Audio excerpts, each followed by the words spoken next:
1 ივლისიდან აკაკი ჩხენკელის სახელობის სტიპენდიის მოსაპოვებლად განაცხადების მიღება იწყება. სტიპენდია ენიჭებათ სამართლის, საერთაშორისო სამართლის, ევროპული სამართლისა და საერთაშორისო ურთიერთობების მიმართულების განსაკუთრებული მიღწევებითა და წარმატებით წარმოჩენილ საქართველოს პირველი რესპუბლიკის ისტორიის თემატიკაზე მომუშავე ბაკალავრიატისა და მაგისტრატურის სტუდენტებს. სტიპენდია გამიზნულია ავტორიზებული უმაღლესი საგანმანათლებლო დაწესებულებების, აკრედიტებული პროგრამის ბაკალავრიატისა და მაგისტრატურის იმ სტუდენტებისთვის, რომლებსაც აქვთ 90%-ზე მეტი აკადემიური მოსწრება. მონაწილეობდნენ სტუდენტურ კონფერენციებში, გამოქვეყნებული აქვთ საკონფერენციო ნაშრომები, არიან საზოგადოებრივად აქტიურები. ავტორიზებულმა უმაღლესმა საგანმანათლებლო დაწესებულებებმა უნდა წარმოადგინონ უმაღლესი საგანმანათლებლო დაწესებულების წარდგინება და რეკომენდაცია წარდგენილ კანდიდატზე.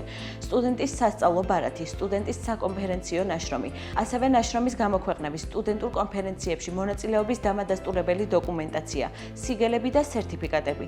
პირადობის დამადასტურებელი მოწმობის ასლი და კანდიდატის რეზიუმე. განაცხადები მიიღება 1 ივლისიდან 10 აგვისტოს ჩათვლით აფხაზეთის ავტონომიური რესპუბლიკის განათლებისა და კულტურის სამინისტროში. ელექტრონული ფორმით განაცხადის შევსება შესაძლებელია აფხაზეთის ავტონომიური რესპუბლიკის მთავრობის ერთიან ელექტრონულ პორტალზე, პორტალ აფხაზია.gov.gz-ზე.